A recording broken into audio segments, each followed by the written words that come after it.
So, Coach? Yeah, certainly wasn't our best performance. I felt like it was a struggle all night to kind of get ourselves going in the right direction. But I thought that third quarter, we came out strong in the third quarter, really sparked us. And, we had some defensive plays that led to offense, which is kind of what we needed. Like I said, didn't shoot the ball particularly well, but kind of survived in advance. I give Purdue a lot of credit. I thought they played a really good game today and really attacked us a lot of different ways, especially on the defensive end. And so I give them a lot of credit. They had a lot to do with that. Okay, questions for the student athletes, please. Mike, right here. Ariel, could you describe what happened on that last play with just a couple of seconds to go when the ball looked like it was going off your hands? Ariel? You're talking about when Morgan was taking it out. It was point 7. Okay. So she passed it into me, but it was tipped, and it looked like it was going to go out of bounds. So I just grabbed it and threw it off number 10's face. That's about it. It was supposed to be a 4 low, and they were supposed to, her and Tori were supposed to go long and then come back strong to the ball, but they just took us, like Ariel just kind of took a step. We need to extend that a little bit to give her more room so that we weren't a foot from the baseline. That's what's going on. What was going through your mind when that happened? Because, I mean, they would have legitimately had another second for a three-pointer. Question to Ariel. What went through my mind is, oh my goodness, you need to get the ball back. So the only thing I thought is to hit it off of her. I didn't mean to hit her in the face, but I mean, it's about survival, so that's what happened. Can you talk about your third quarter, because you pretty much were aggressive right from the get-go to get your team back in it? Ariel. Well, halftime coach got into us like she should, and just told us, defensively we weren't there, we weren't getting stops, and then offensively we were kind of confused all over the place and not focused. So she told us we need to attack the basket because, honestly, our shots was not falling. So that's what happened. We got a couple fouls and ones, and it just, kept spiraling over, honestly. Right here. Coach, we're going to stay with the student athletes, and then we'll get to the coach. Brandy, you were struggling from the three-point line. Was that a short-term memory when you took that triple right at the end of the third quarter, or what? Brandy? Well, I saw it was open, and I knew we needed a shot, so I took it. I mean, you can't make every shot, so, you just got to be confident. Brandy, Coach was talking to you at halftime about you guys needing to make some stops. Talk about first Ariel's and then your steals back-to-back that led to, Tori's layups. Brandy?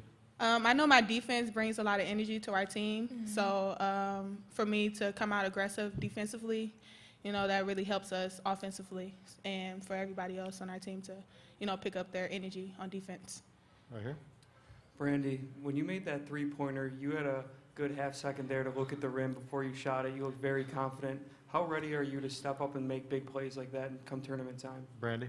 I'm always ready. I mean, just got to be confident, and that's what I am, so. A couple more for the student athletes.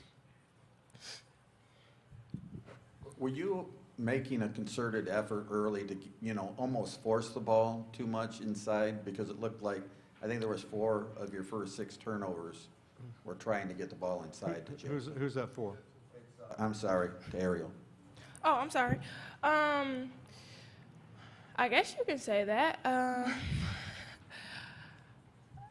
Sometimes we try to get the ball inside so we can go inside out. And I did have some bad turnovers that I'll take responsibility to. But I need to just see the floor better. That's what I'll say. I need to see the floor a lot better. Ariel, with Jasmine struggling to even get the ball inside and Tori struggling shooting, did you feel that you had to try and be more aggressive offensively? Yes, of course. Anytime anybody's down, you need to pick up the slack, and that's what Hines did in Ohio State. We weren't doing well, but she came and gave us exactly what we needed, defensively, offensively, and rebounding.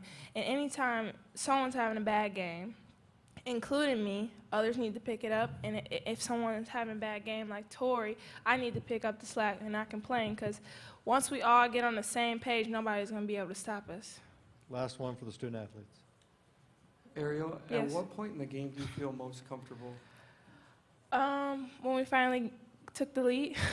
When we took the lead, I felt like we needed to push the lead. You know, we were playing behind the entire game. I felt like, and we didn't. I wanted to see how they would react being down, because they weren't down the whole game, and we just kept fighting. And once we took the lead, you know, that's when I felt confident. Thank you, ladies. And then we'll continue with Coach Merchant. Okay. And you can go back to the locker room. Oh. Yeah. You can leave now. Don't forget your sleeve. Okay, good job. Susie, Jasmine was surrounded, it seemed like, in the first half. And what changed between the first half and the second with her? I thought she did a better job of getting some angles. She didn't have to make multiple moves. She could kind of seal somebody and go right up.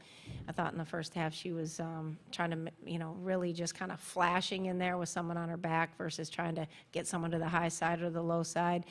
And I don't think, some of it was our fault. I don't think we were processing what we were seeing. I mean, you asked that question about turnovers, Dave, like we would look in there and there'd be 3 people and somebody's wide open over here. So, we just weren't processing what we were seeing. I don't know if that's, just time off. I'm not really sure. I mean, there's times when we're pretty good at it and there's times when we struggle. But, we weren't really processing what we were seeing as an inside attack, and we were giving it to her too late when the double was coming in the second half. We really just tried to get Jazz to kind of pin and seal and get somebody high or low. We ran a lot of different things, too, that keep them off balance in terms of where their double was able to come from, whether it be in their 1-2-2, their 2-3, or their man. So we were just trying to kind of give her a little more space to work from. Right here. Susie, with the team getting off to a slow start, what exactly did you tell them at halftime?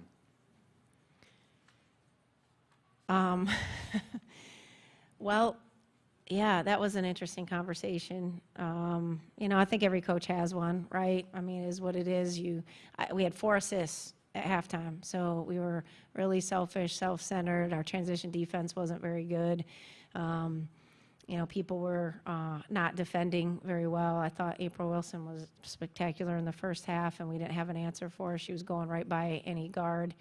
We were just behind the ball defensively. So we just really talked about making sure we moved the ball on offense and shared the ball a lot better and process what we see. I got into Hines quite a bit because, you can't just show up one game and, not the next. Got into a couple other people as well, but I thought they responded. I think the one good thing about Ariel is, she really embraces what's going on, right? Like, she's got my back, right? I mean, I got hers, but she certainly has mine, so it doesn't matter. Like, if I get into this team, she's right there with them, and we deserved it, and she was the first one to say, we got to be better. And so, that's leadership. But I thought the way we came out in the second half was, and kind of took that 7-point lead and sort of squashed it a little bit and got right back in it, was a lot to do with, how Ariel kind of led this team.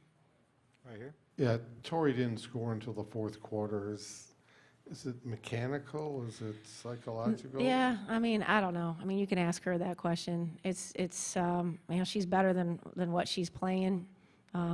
She's too focused on it. It seems to define her, and it's frustrating, because it's, we need her to continue to move forward, I mean, as a coach, it's, I mean, we went with other people down the stretch, to be honest with you, and we've done that in the past. So I don't think her defense was very good either, and so that's some of the reason why we sat her. But down the stretch, obviously she's a good free throw shooter, so we put her back in. But she needs to learn to kind of process what she sees too, and not be defined by a jump shot. She's so much more than that, and she just continually puts herself in that box. In my opinion, it's silly. She can drive it, dish it, get it inside, play good defense. She's a good rebounding guard. She can start our break. There's a lot of things she can do, and I think she just really defines herself, or has, she can be her own worst enemy, and it's time to decide what kind of player you want to be, so that's kind of why I sat her. She was one of the kids I got into a little bit at halftime. I thought she was better, in the second half, but certainly, not what she can be. We're going to take one more for Coach right here. So, Coach, what does her role become when she doesn't exactly make these shots and become a hot hand like she has in previous games? Yeah, I mean, I just think she needs to have a short-term memory and just compete, you know, and she competes with herself sometimes, you know. I think a lot of kids, I mean, you can talk to any coach in the country, you know, that kids go through that, but, you know, I think that's why I was saying, like, she can do more. She's a better player than just making a jump shot, and she's put so much stock in that part of her game, which is crazy to me, you know. So I just think that, you know, we got to go with other people. Morgan does a really good job pushing the tempo, getting the ball inside and playing defense. So she, you know, she can give us stuff. Akaya gives us some things off the bench. I think Jenna, we can go big. We can do some different things to combat when she's like that. But certainly it'd be, you know, it's better. It was like Brandy, you know. Brandy, you said something about her shot. Like, she probably didn't even know she missed like 3 or 4 shots when she took that one. I mean, clearly, you know, sometimes she doesn't always, you know, process either kind of what's going on, but in a good way. The positive side of that is, you know, she's got a short-term memory, and she just believes she's going to make the next shot, make the next play, you know, and I think there's something to be said for that. Ariel's the same way, you know. They don't wrestle with themselves. They're confident. Even on bad nights, they find ways to kind of get it done. So I don't know. I mean, it's just, you know, we got to keep moving forward, and when that happens, we just sit her and we play other people, and that's just kind of what we had to do at times in the second half. But I'm proud of how some of those kids responded. In particular, I thought Hines was, you know, really a catalyst in that second half for us, and I thought Ariel was really good all the way around.